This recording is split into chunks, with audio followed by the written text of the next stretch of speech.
Hello and welcome to Bazaar Morning Call, live from the CNBC-TV18 Motilal Oswal studios. I'm Prashant. With me, my colleagues Sonia and Nigel. Guys, hi, good morning. Morning. I trust everyone has had a restful weekend, although Nigel was complaining it was too short. Too short. Weekends are always too short, right? You can do with... there's so many countries in the world that have 3-day weekends now. I mean, start of a week, Sonia. But it's a heavy week, right? Yeah, because earnings season kicks off. So, I mean, we've got our hands full. But, we got our hands full not just in terms of what lies ahead of us, but also with what happened on Friday. And I just want to start with that because I think the tone, the direction, everything will be set with what happened on Friday. It was pretty large. So just look at the three things. You got the S&P 500, you got the Dow Jones, you got the dollar index, right? So very large moves on Wall Street in terms of the US price action. Equities rallied 2.5%, as you can see. The Nasdaq was up 2.5%. The dollar fell a full 1%. It fell below the 104 mark. And you got yields which came off very, very sharply as well. This is the sort of the rates market, the yield curve. The very short term, the 2-year, which fell 20 basis points. That is massive. The 5-year fell 21 basis points. And the 10-year fell 12 basis points. This is just Friday.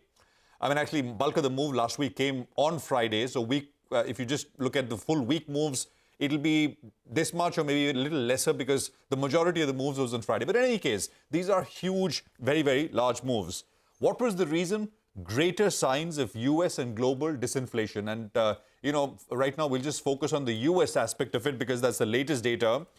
We were all focused on the jobs number, right? I mean, I think we talked about it on Friday as well, Thursday, all week last week. But the real shock came from the ISM services number. This is a survey, mind you, and that number came in at 49.6 as compared to estimates of 55. And the prior number is 56.5. So we are in contractionary zone as far as the ISM services is concerned. Why is this important? Two things. One, the services part of the US economy is huge, it's very, very large. And services inflation is sort of seen to be much more stickier, much more difficult to get rid of. And number two, the ISM services number is kind of fallen in line with other high-frequency numbers. ISM manufacturing was looking weak, PMI numbers were looking weak, but the services was not. And with this data point, the services number has fallen in line with some of the others. So it's more consistent now. So that's that. The jobs number was important, but it was neither too hot, neither too cold. But I think the reason why markets liked it is because the one component, average hourly earnings, saw deceleration, both on a month-on-month basis and a year-on-year basis as well. So, two data points, big data points. The bigger, I think, the more impactful was the ISM number, both showing that inflation perhaps is coming under control in the US. It's going at least in the right direction that the Fed wants it to. I mentioned what sort of, yields and stocks, etc. did, but market pricing of what the FOMC itself will do fell 5 basis points on Friday to 33 basis points, which means markets expect that in the February meeting, the next FOMC meeting, the Fed meeting, they will take rates up by 33 basis points. So that is interesting. This week we get CPI, that is on Thursday, 12th of January, and hopefully, just hopefully, fingers crossed, I mean, the data comes in soft, and it could tip the balance decisively towards 25. We're at 33 market pricing for Feb. Hopefully it goes down to 25 as compared to 50, which was where we were before the Friday data point actually came through. So that's the global aspect, and I think this is important because this is right at the beginning of the year, a tough first week for US markets, for our markets as well, and you get this data which kind of tells you that maybe 23 we are starting in terms of disinflation, inflation peaking at least. Perhaps, I mean, the Fed will sort of see this favorably as well. Just a few points on the market here. The Nifty made a double, I think it has made a double bottom on Friday. We were talking about the December 26th low, which was 17,774. So we didn't quite get to it, almost exactly to it, but within 20 points of it, and then the market bounced. We've done that twice, actually, apart from the 26th low itself. After that, we've done this twice. So perhaps, just again, fingers crossed, perhaps we made a bit of a double bottom. Today's price action is important. If the markets hold and close higher, it's going to be a gap up. The SJVN is showing that very clearly. I would say it could perhaps be a signal, the start of a bit of a tactical up move. The budget is around the corner, Could this kind of trigger a bit of a budget move, a budget rally, pre-rally, etc.? We'll see. But, signs are looking much better as compared to where we were last week. On the upside, I mean, the low, of course, which has to hold is the 17,774 low, which is a December low at the double bottom. 18,200 is the first level to watch on the upside.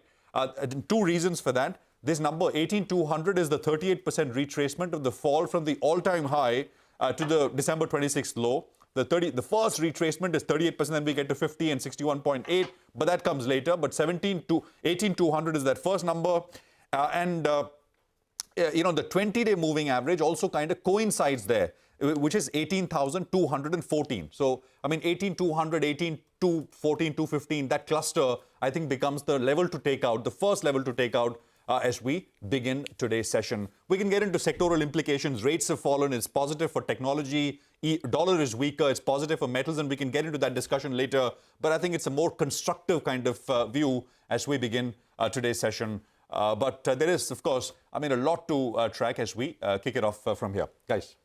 Okay, that was quite exhaustive. I mean, all the cues put together, right, for the day. So just wanted to put a couple of more points on board. The SGX Nifty, of course, indicating that there's going to be a big start. So the big question on everyone's mind is the worst over in terms of the sell-off globally? Now that inflation is cooling off, maybe rates may not be hiked further.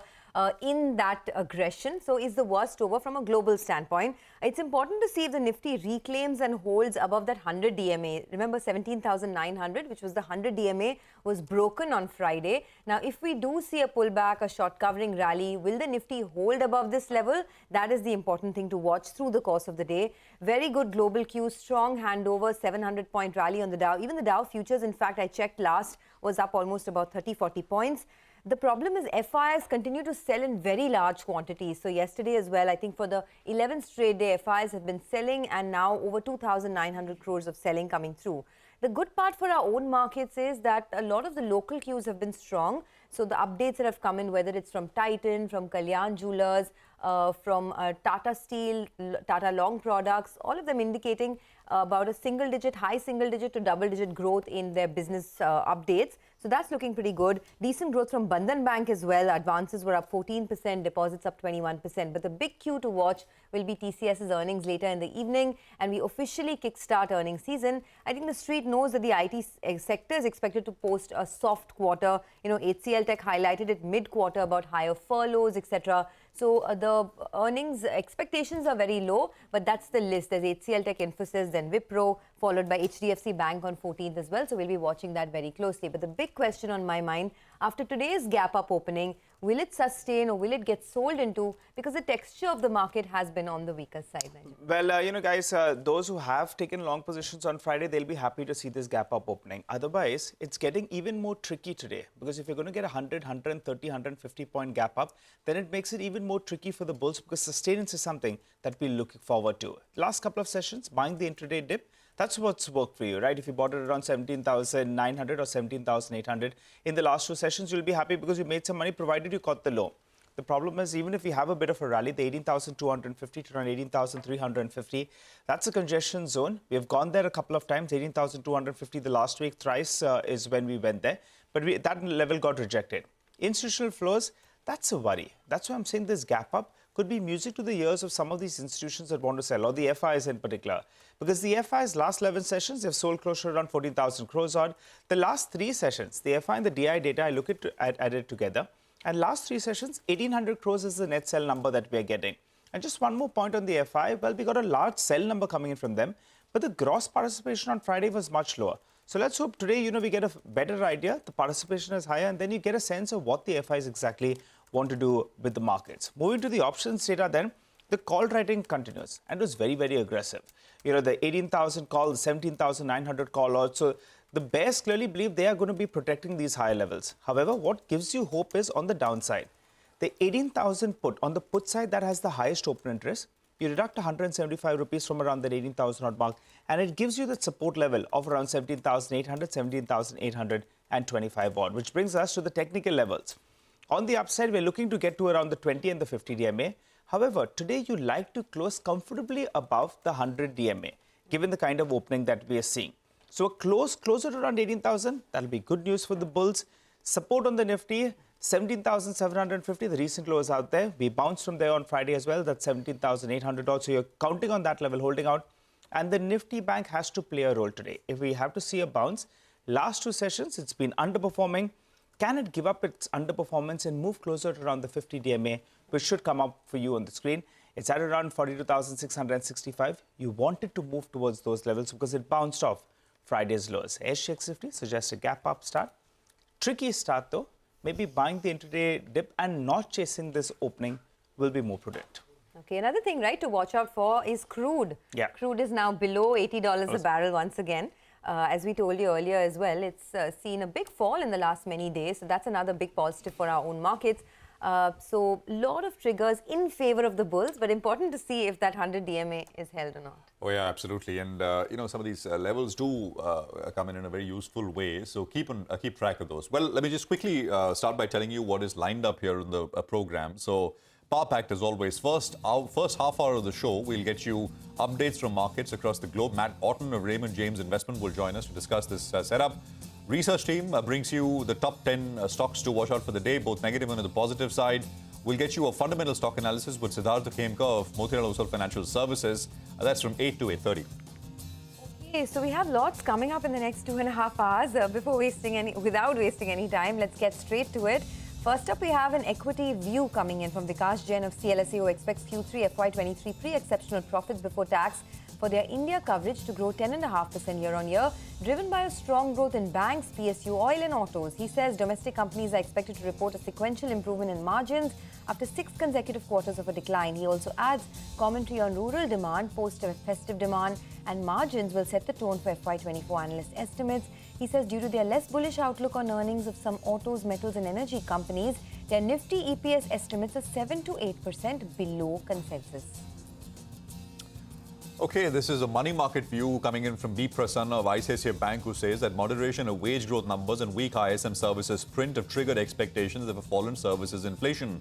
In effect, US benchmark yield fell sharply alongside the US dollar. Chinese yuan is supported by reopening of the economy, and that led the Asian pack stronger, but the Indian rupee still remains an underperformer due to RBI buying and lack of significant inflows. For this week, Prasanna expects the rupee to be in a range of between 81.9 to 82.7 in an environment of dollar weakness, with the RBI smoothing out the volatility from sharp adjustments. Okay, and on the bonds, right, B. Prasanna says US yields rallied sharply on softer economic data as early pivot from Fed gets priced in. China growth concerns resulted in lower crude prices favouring domestic inflation outlook. However, bonds in India remained under pressure owing to the upcoming fiscal budget and expectations of large borrowing numbers. Inflation data due this week is expected to ease both in the US and in India. He expects bonds to trade with a positive bias and the 10-year benchmark to trade in a range of 7.2 to 7.4%. Well, we have a lot of stock-specific action to track for you today, and we'll get to that in just a bit in our special Top 10 segment. Well, stocks we're looking at include Asian Paints, Tata Steel, Titan, Kalyan Jewellers, ACL Tech, IDBI Bank, Paytm, and Phoenix Mills. All of them on the back of positive news flow. However, a couple of them could react to negative news flow. That's Bandhan Bank as well as Biocon. Matt Orton is now joining us. He's Chief Market Strategist at Raymond James Investment. Matt, great to have you back on the program. Thank you very much for joining us. I think, at least on this, on the channel here on CNBC-TV18, maybe first time the words pivot I'm going to use this morning with regards to the data that we got through on Friday, Matt. Is this pivot worthy, what we saw? At some point down the line, I mean, the shocking number on the ISM services side out on Friday, and then, of course, I mean, the deceleration in wage growth in the jobs data. Your sense? Good morning, Prashant. Great to see you. Good to be back. I think pivot is premature. I think the market has tried to predict pivots multiple times last year, and every single time they've been incorrect. And what I come back to as well that was a little bit overshadowed last week were the minutes from the Fed December meeting.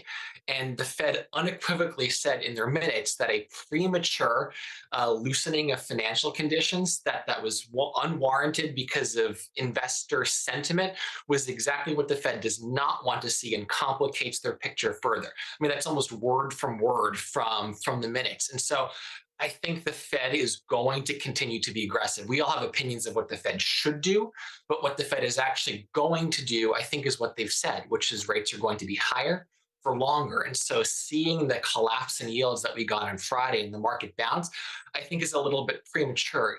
yes, the data is definitely encouraging, at least on the labor front. It gives me a little bit more confidence that we can have a soft-ish landing. So we've talked about in the past that I foresee more of a real recession, not necessarily a nominal recession in the US. But one data point, while concerning from ISM services, doesn't tell us that much new. It tells us that a recession is probably on the horizon.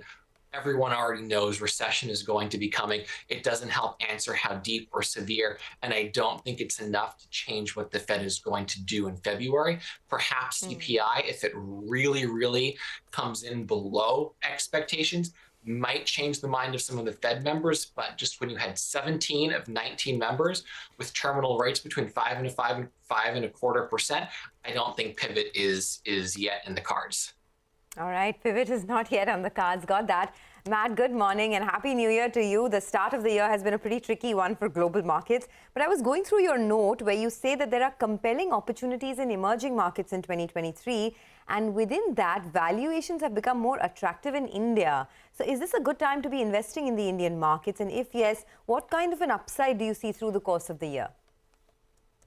So I think, Sonia, first, emerging markets definitely look attractive. Emerging markets as a complex have underperformed the world and particularly underperformed the US very, very sharply for a number of years. And I think we're finally starting to see that change from a technical perspective. It's looking better. But on a country-by-country opportunity basis, there's definitely some opportunities for countries that are a little bit more insulated from the global recession narrative. So India is definitely one country that we've talked about that I do continue to like. You know, it's down about 5% and change from the highs that we had at the, later last year. And so valuations have come down a little bit, but I continue to believe that we will see some EPS upside, particularly in sectors like financials, where I think you can see net interest margin expansion. In IT services, that's been an underperformer lately, but I think that's a little bit more defensive and benefits from some of the need to save money from technology and companies over in the US. So I definitely think there's opportunities.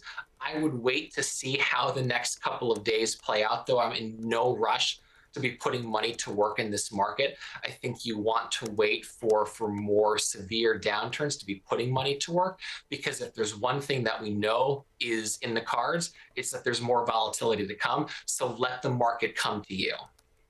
All right. Hi, Matt. Good morning. I'm looking at your emerging market strategy, and as you said, you like it. Southeast Asia, LATAM, as well as India. What's the pecking order out there? And also, if you could tell us in this preference for emerging markets, the toss-up between India and China. So yeah, that's a great question, Nigel. And I think right now, given how the market has been performing and just given the rally that we've seen in China, Southeast Asia. Okay, I think there's some issue with that video, Matt. So we'll do one thing. We'll try and touch base with you again. But we did get your viewpoint. You do believe that there are compelling opportunities in the emerging market space in 2023. You prefer India, Latin America, and Southeast Asia and emerging markets. And the setup in India bears watching closely, where you believe that valuations have become more attractive in a market like India. Got that point. Thanks a lot for stopping by and speaking to CNBC-TV18. We'll try and resume that conversation when we can. Slip into a quick break, but our list of top stocks is lined up in just minutes from now. Stay tuned.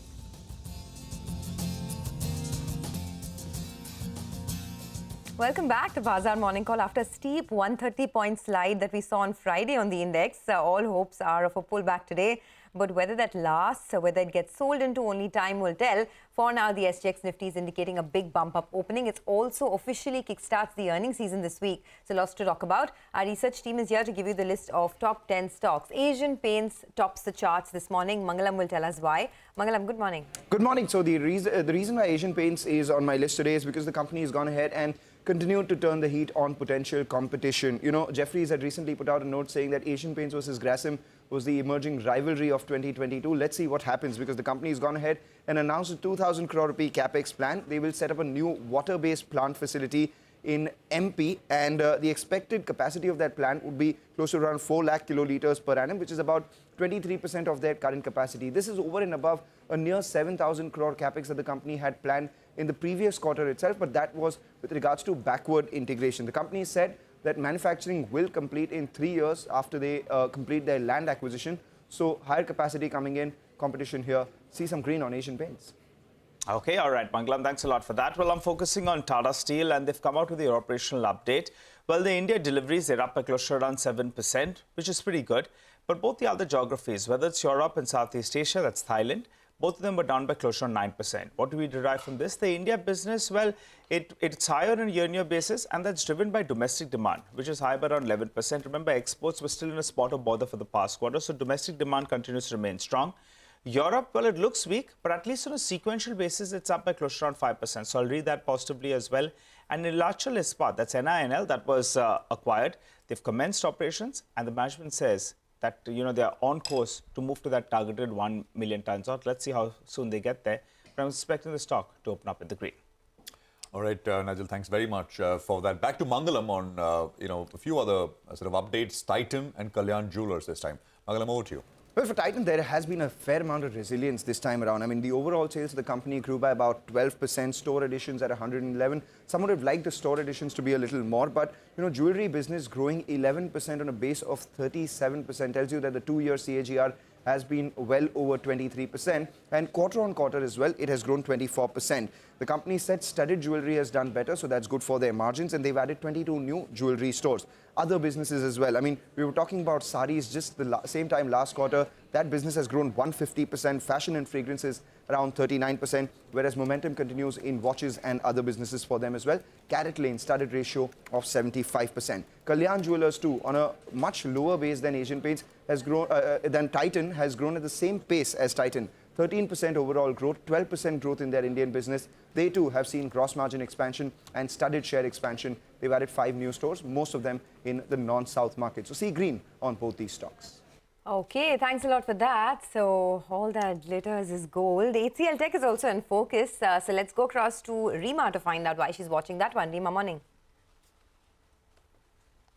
Hi, thanks so much for that. So HCL Tech seems to have won a pretty large deal because it's a deal from a company called ODP Corporation. It's listed on the NASDAQ, and HCL Tech has been selected to provide end-to-end IT services and enterprise digital transformation. So HCL Tech has been selected as the primary IT services company for this company, ODP Corp, which is a big company. It's listed on the NASDAQ. But I think focus is going to be on earnings. It's TCS today and HCL Tech on 12. But nonetheless, it appears to be a big deal. Size is not quantified. We don't even know if it's a multi-million-dollar. But considering it's an enterprise-wide digital transformation, end-to-end IT services, it could be a pretty large deal for HCL Tech. Back to you. Oh, okay. All right, Reema, thanks for that. Well, let's hop across to Surbhi. She's joining to tell us about some more stocks that are in the news. Morning, Surbhi.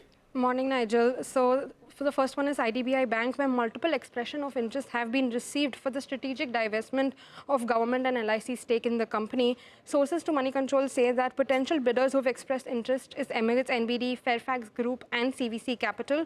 The transaction will now move on to the next stage.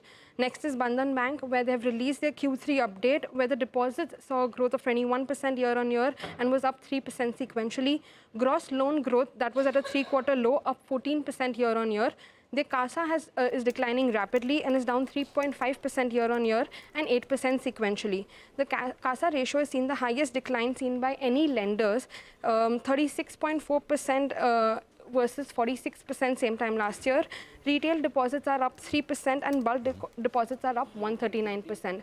And lastly, I'll also be watching out for Paytm, where the Paytm Payments Bank receives RBI approval to appoint Surendra Chawla as the MD and CEO. The appointment is for 3 years and will be effective post-completion of regulatory requirements. Back to you.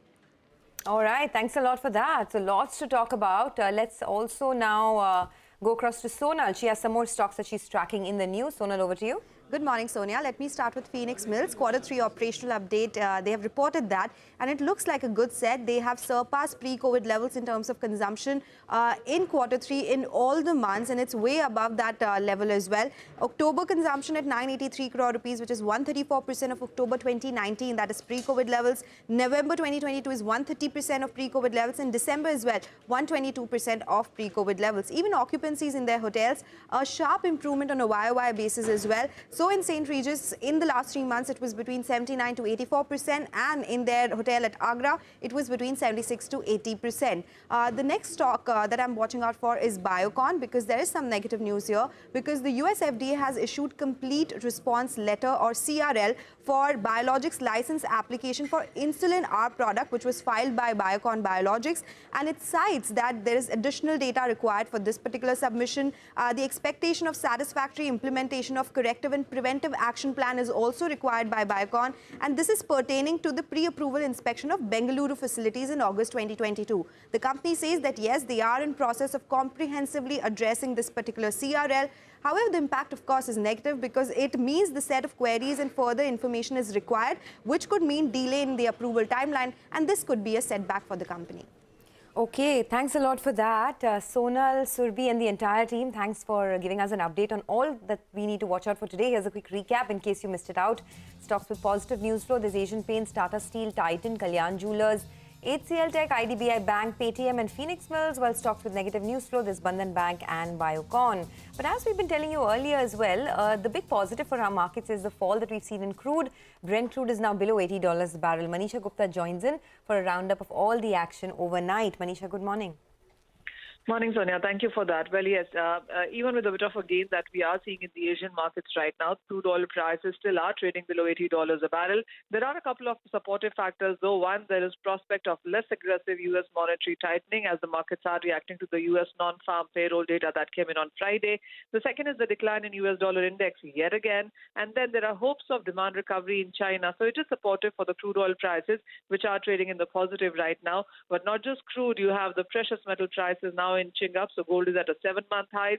You have metal prices trading firm as well. Decline in US dollar, expectation of lower rate hikes in Feb, and also decline in inventories for many of these metals continue to support prices. So yet another positive day in Asia for all of commodities. All right, Manisha, thank you very much. And we'll keep coming back to, of course, commodities in a big way a little later on the program. The big macro story from Friday, right? I mean, Friday was all about data, both global and local. In local data, the government expects GDP growth to slow to 7% in FY23. Lata is here with a quick editor's take on how we should interpret and look at this data point. Lata is here. Lata, good morning. Good morning. Actually, it's the National Statistical Organization, quite distinct from the government, saying that the GDP will grow at 7% this year. Not a very surprising number. CNBC-TV18 poll was 6.9. Most people are standing at between 6.8 and 6.9. But only in this advanced estimate of the current year GDP, mind you, it's an estimate, okay? It's not a forecast. The NSO knows what it is doing. It knows in 9 months of data and it's extrapolating very different from forecasts. They point out the nominal GDP is 15.4% higher this year. Now, the CNBC-TV18 poll was 15.8. You would ask, why is the nominal GDP so much higher? Because this year has been a year of higher inflation. Real GDP is what you calculate, keeping prices as if they were the same as last year. So because prices were so much higher, you have a higher nominal GDP. Among the internals, they have assumed a lower consumption growth. Lower to the extent that they're expecting it to contract from year-ago levels. Most economists expect a serious slowdown from year-ago levels, but not a contraction. Exports, on the other hand, they're expecting it to grow at about 13%. Most economists are not in line with that, especially because the second half exports is expected to take a beating. So all in all, it counters one another, and the estimate overall, the headline, is what the market was expecting. Now to come to what is the importance of this number. This nominal GDP number, if you take it at 15.4% growth, our GDP size will be 273 trillion. Last year on February 1st, the budget estimated that this year's nominal GDP will be 258 trillion. Look at the difference. This means 6.4% of not 258 trillion, but 273 trillion will be available as fiscal deficit. That means this year the government can run up a fiscal deficit of about 17.45 trillion rupees. Remember, the budget estimate was only 16.6. But the point is the government knew it, so they've already overspent. Now, the other important reason for this number is, based on this number, the budget will estimate the FY24 nominal GDP. So technically, the budget making exercise started on Friday. Because you got the base number, Now, expectation is that they will have to assume a nominal GDP growth of only 10.5% because inflation is expected to be weak and the world is expected to be weak. So at 10.5%, the GDP will be about 301 trillion rupees next year. The expectation is that they will have to bring the fiscal deficit below 6%. So again, the fiscal deficit will have to be 17.5 trillion. A bit of a constraint that the same fiscal deficit number will have to continue this year as well. We'll have to wait and see what the government does. All right, Lata, thanks a lot for that. So that's an update on the macro situation. But let's get back to the micros now. Take a quick break. Siddharth Khemka of Motilal Oswal Financial Services will be joining in to give us some fundamental stock analysis. We will also connect with Nandlal Sharma, the Chairman and Managing Director of SJVN, to discuss their business outlook. They've been winning a slew of orders lately. Welcome back. You're tuned into Bazaar Morning Call here on CNBC-TV18. Hope you're having a good morning. Well, if you're a bull, you'll be happy to see the screen. The SJX Nifty is indicating a big gap up of around 130 points odd. But let's talk about a couple of stocks. We gave you the top 10 stocks that we're looking at. Well, Siddharth Khemka, Head Retail Research at Motilal Oswal, joins us on the show. Hi, Sid. Morning. Thanks so much for joining in. Well, we have quite a few stocks to discuss. So let's start off with Titan and Kalyan Jewellers. They've come up with their operational update. Now, for Titan in particular, what's your view on the stock? Some of these stocks are traded at elevated valuations, and then the room for error is a little bit limited, at least in the near term. Your take on this space? Yeah, very good morning, Nigel. Glad to be on your show. So if you look at what has been happening across the market is, yes, with some of these, the consistent compounders, so the so-called consistent compounders, the valuations had peaked to almost like price to perfection. If you have, especially in the case of recent example of Bajaj Finance, where the growth was marginally lower than expectation, we saw the kind of beating the stock had. Coming to the jewelry stocks, Titan and Kalyan Jewellers both have reported, I think, my reading says that strong business updates. Titan has reported almost 11% growth in the jewelry segment, and that on a high base of 30% growth in the same quarter last year. Similar is the case with Kalyan Jewellers. The jewelry business continues to report strong growth, and that is kind of heartening to see. We have seen some of the updates from the recent consumer names, at least from some of the FMCG names, which got impacted in terms of volume growth because of the rural slowdown. But I think that is where Titan continues to do well. The business growth specifically has been pretty strong across segments. Jewelry segment grew 11%, watches, wearables grew almost 14%. The other businesses are also showing traction. So overall, I think Titan continues to show strong growth quarter after quarter. The jewelry business is benefiting from the rapid pace at which the organized industry is growing. And if you look at Titan, this has a market share of just 6%. And the kind of expansion they are doing, they have opened more than 100 stores in the quarter. I think the growth trajectory for Titan could be consistently strong going forward. So very positive view on Titan. We have a buy rating on Titan, and I think with a target price of almost 2,900, giving a good upside from current levels. Okay, so 2,900 rupee target price is what you have. That's a big upside from current levels, and you have a buy there. What about TCS? The earnings come out later today. Everyone knows that growth is going to be on the slower side this time around. But at any point in time, would you look to buy the stock? Yeah, Sonia, good morning. So if you look at the overall IT space, I think this is the seasonally a low quarter for the IT space. But what we believe that overall for our IT coverage, we are expecting a median revenue growth of almost around 2% on a Q-on-Q basis. That is on a constant currency basis. The growth in EBIT and PAT is expected to be a bit better, about 6 and 7%.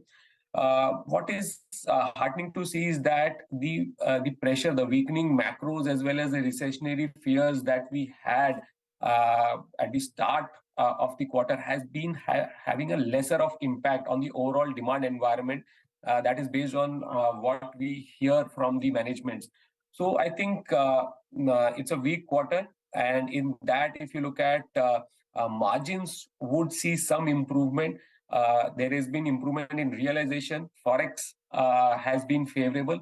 And the major challenge that is on the supply side, that is where things are improving. Salary expectations of employees have cooled off. Attrition has kind of started moderating, and easing supply situation going forward will be a key positive for the entire IT space. If you look at specifically TCS, I think the expectation is a revenue growth in constant currency of 1.6%. We are expecting 60 basis points of margin improvement, led by stabilizing supply constraints, rupee depreciation, and, as I said, receding attrition. The deal pipeline remains strong. We need to see whether management for this quarter has been able to continue with the strong deal pipeline. But yes, in the near term, this is a weak quarter. Things need to improve. There has been mixed views, especially with terms of the growth demand in Europe, and particularly some of the segments like consumer, telecom, where there is some weakness in terms of demand. But I think the long-term outlook for something like IT remains strong. The current order book for most IT companies are kind of record highs. There has not been any particular change in terms of either you see the core structural growth story for the long-term Indian IT space. The corporate governance continues to remain strong. Balance sheets are pretty healthy. The cash flows are strong. The payouts are pretty good. So I think these are good times for really investors who are looking at 2-year plus horizon in IT. We are favoring large caps where the businesses are more diversified and are less susceptible to the cycles.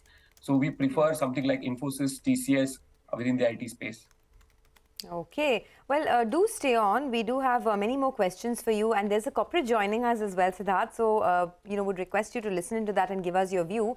SJVN is the corporate on our radar. The company has achieved the financial closure for its Sunni Dam hydroelectric project in Himachal Pradesh. Notably, the Cabinet Committee on Economic Affairs last week approved an investment of over 2,600 crores for this 382 megawatt hydroelectric project. To discuss more on the project, the target, the timelines and the growth outlook, we have Nandlal Sharma, the Chairman and Managing Director of SJVN, who joins us now. Mr. Sharma, thanks a lot for joining in. First, on this hydroelectric project in Himachal Pradesh, you've achieved the financial closure over there. So tell us a little bit about what the timelines are. By when do you think you can complete this project? What about the kind of revenue opportunity that you would have? And, in terms of growth as well, what are you looking at? Good morning. The Sunni Dam project of capacity 382 megawatt. The Union Cabinet, the Cabinet Committee on Economic Affairs approved the investment approval of 2,615 crore rupees. And it is to be invested and project will be constructed over a period of 5 years, 3 months. So the timeline starts now, and by about 2028, we will complete this project by March 2028. And the revenue from this project will be around, say, 1,000 crore a year. Okay. 1,000 crores a year revenue is what you're looking at, but that begins from March of 2028. Yes. Okay. Can you tell us a little bit about the Rajasthan solar power project as well? What are the internals there, and what is the role of Tata Power Solar? This 1,000 megawatt solar power project, this work has been started. The work has been awarded through EPC contract to Tata Power Systems, and the project will be completed by March 24. And the work has already started. So far, we have incurred a capex of around 1,500 crore rupees on this. The total project cost is 5,490 crore rupees. Okay. Hi. Good morning, Mr. Sharma. Thanks so much for speaking to us here on CNBC-TV18. Well, a couple of questions then. Your Bazaar thermal project, if you could tell us what is the status and when does it get commissioned? Yes, this Bazaar thermal power project will be commissioned in the financial year 23-24. So we commission it by January 24. First unit will be commissioned by September 23 and second by March 24. Okay, so Bazaar will be fully commissioned in FY24. We'll keep an eye out on that. For a business like yours, what's most important is the regulated equity. So give us a couple of numbers. What is the regulated equity now? And going by all that you're saying, where is that number headed? If you could give us a timeline, as well as where do you see the regulated equity going to? The regulated equity, so our equity is concerned, our paid-up capital is 3,990 crore rupees, and we are doing different projects in a different modes. In some projects, it's 70-30, 70 debt and 30 equity. In some of the projects, we are using 80-20 model, 80% debt and 20% equity. And yes, Yeah. we So, have so if you could tell us, Mr. Sharma, regulated equity is what and where is it headed? That's that's going to be important from a business perspective, from a shareholder's perspective as well. And you must be having some targets out there. So around 4,000 crores, I think, is what you're saying is it is now. Going ahead, where is that number headed to? this is the paid-up capital, but in the different projects, the equity share is different, and we are all using internal equity, equity from internal accruals. Okay, got that.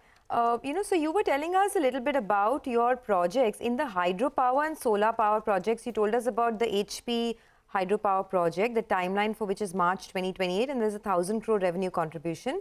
And the Raj solar project, there's a 1,500 crore capex, and by March 2024 is when you will see a revenue contribution. Apart from this, can you tell us what is the current renewable capacity, how much is under construction, and what is the capacity addition on the hydro side that you would be adding over the next 2 to 3 years?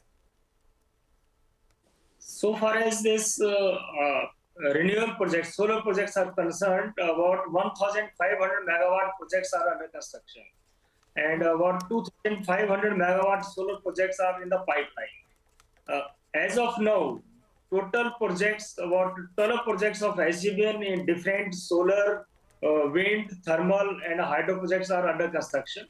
5 projects of hydro projects, 3 in Himachal Pradesh, Dhaulasid, Luhri, Sunni, then 1 in Natwar Mori, Uttarakhand, and 1 in Nepal. These are under construction. 1 solar project of 1,320 megawatt Buxar thermal power project is also under construction, and 5 to 6 solar projects are under construction. We have recently won many solar projects, and we have to get LOI from the respective states or utilities awarding these projects, because the project which we won from through competitive bidding, this tariff has to be vetted by the state regulatory commission concerned, and then the state government or the agency awarding issue LOI after vetting the tariff from state regulatory commission. All right, Mr. Sharma, SJVN could also be well placed to gain from the green hydrogen project, the H2 project. Could you give us your sense on that, and what kind of a benefit could flow through? Yes, we are also planning to enter into green hydrogen.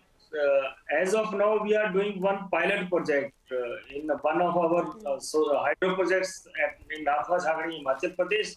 We are doing one pilot project of 20 NMQ. And if we are successful, then we will enter aggressively into green hydrogen also. Recently, Government of India has also come out with this green hydrogen mission also. So we will definitely like to go into green hydrogen.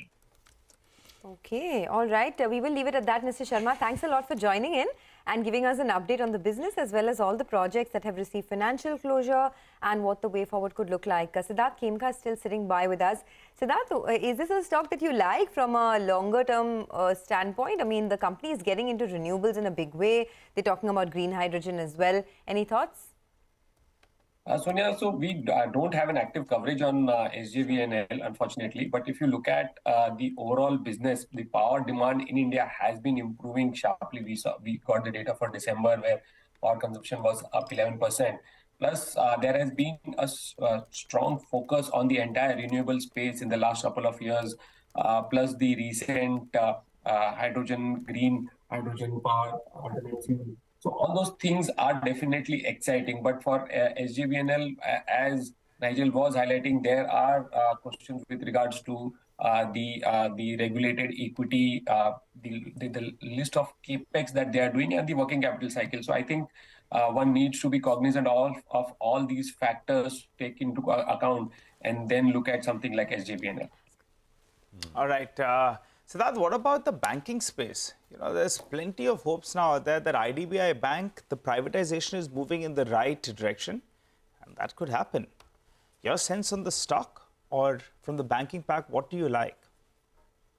So Nigel, again, I think that is a step that the entire market is waiting for, and that will kind of give some direction to the entire PSU banking space. We saw that the government was successful in divesting the Air India some time back, but that was after a very long gestation. Finally, we are seeing some light at the end of the tunnel for IDBI as well, with I think based on news, those four bidders going to the next round. I think that will kind of give, as I said, will if the valuations at which the government is able to offload IDBI will give some more direction to the entire PSU banking space. Overall, if you look at the Indian banking credit growth has been at almost a decadal high. The private banking space has been doing well, but the PSUs are also catching up with the credit growth now improving. And valuations were something which were comfortable for the entire PSU banking space, which is with the improvement in the core business growth is also catching up. So within the banking space, we like obviously the private banking space, which has been doing well for last couple of years. But within the PSU space, we like the larger ones like SBI, Canara Bank and BOB, which have a much better balance sheet and a much diversified business model to benefit from any growth that in the industrial space that we are expecting. All right, Siddharth, we will leave it at that. Have a great day, a great week ahead. Thanks a lot for joining in and speaking to CNBC TV18. Let's tell you what's lined up now in the next half an hour of the show. We'll get you the top stock picks of the day from our technical experts in just a bit. Our F&O expert coming up as well. Later, we will decode the stock rally in our Momentumizer segment. At 9:10, Nimesh will be with us to give us the standout brokerage report of the day. And before the market opens in CNBC TV18 Stocks Board, we will highlight the top stocks in the news to focus on for the day. You don't want to miss this one. We'll take a short break and be back. Okay, welcome back. There's 8 minutes to go for the pre-open session at 9 a.m. Anuj is here with a quick setup as he sees it. Anuj, hi, morning. Morning, Prashant. Obviously, so the market on Friday, what it did was price action was very important because it tested December low and it protected that just by about 20 points and bounced again. So, and if you see the FI data, there's been massive shorting, so there could be some covering. But keep in mind, our market has been underperforming. So it's not just about global cues. And if today's rally fails, it will be a big negative. Of course, globally, there's been a bit of a support in terms of the US bond yields and the dollar index coming off because of what happened in the US in terms of data and the fact that maybe the Fed would relent a bit. That's what the base case was. But equities and commodities are in for a bit of a risk rally. But let's see if the Indian market sees follow through because in terms of levels, 17,774 now establishes as a bit of a near-term support for the market. The first resistance for Nifty would come in at 18,048, which was Friday's high, and also going by the call options base, the first resistance for the Nifty. As I said, the Indian market has shown signs of underperformance. So today's trade will confirm whether the market's texture has turned from buy on dips to sell on rally and whether the market makes a lower high or not. The last high was 18,250. And I think in that, the key index to track is the Bank Nifty, which has been leading the decline over the last couple of days. The first resistance for Bank Nifty is at that 50-day exponential moving average of 42,428. And major resistance is at 42,850 to 42,900 because that's where both 10 and 20-day exponential moving average are placed for the Bank Nifty. And Friday's low, 41,877, is now sacrosanct as far as the Bank Nifty is concerned. And Prashant, I'll just add one more thing. Because FI has been selling so much and DAs are buying, I think the piece you did on Bajaj Finance, I was going through that. I think that exemplifies, what's really happening in the market among stocks where there's large holding from both FIs and DIs, where one side is selling a lot and the other side can't buy. And this is what's happening in that stock. Oh, absolutely. And that's something we'll keep an eye out on in terms of technicals as well. It's an important name, for sentiment amongst financials and for the market as well. Anuj, thanks very much for that. Well, Sudarshan Sukhani is with us and we also have Mitesh Thakkar for some technical trading ideas. Gentlemen, good morning. Start of a new week. How are we set up, Sudarshan? Your sense? Yeah, good morning, Prashant. Well, the Nifty has been now in a trading range, very well defined, with support at 17,800 and resistance at 18,250. That support held on Friday, as Anuj was also explaining. So what we are now likely to look at is a travel from 17,800 towards 18,250. That gives us 450 points. Some of it will be eaten up by the gap up, but there is still an opportunity for people to buy and see whether we can reach that 250 level. So the trade for today is to look to buy once the gap is, once those 15-20 minutes of the early morning are over, buy on a small dip, buy on a small consolidation. But today is not a day to short sell because we have some overhead room to grow towards 250. Okay, Mitesh Thakkar is also with us. Mitesh, good morning.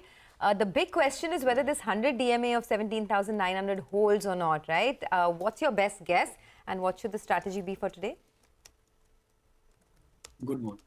So I think the important thing was that we got the earlier low which was made in the third week of December, 17,800. I think on a closing basis, we got a 17,806 as the, and we kind of managed to hold on to that.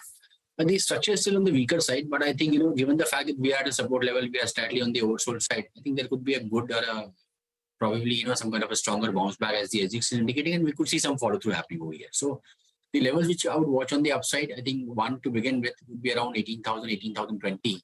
And if we start crossing that, then even 18,150 or 18,250, which was the recent highs, I think could be visited. So in the short term, I think unless until now we break below 17,800, I think we would not be looking for more of negative ideas, but looking at seeing which stocks are reversing from oversold levels and could give a good bounce back. I think that's the theme for the next couple of days.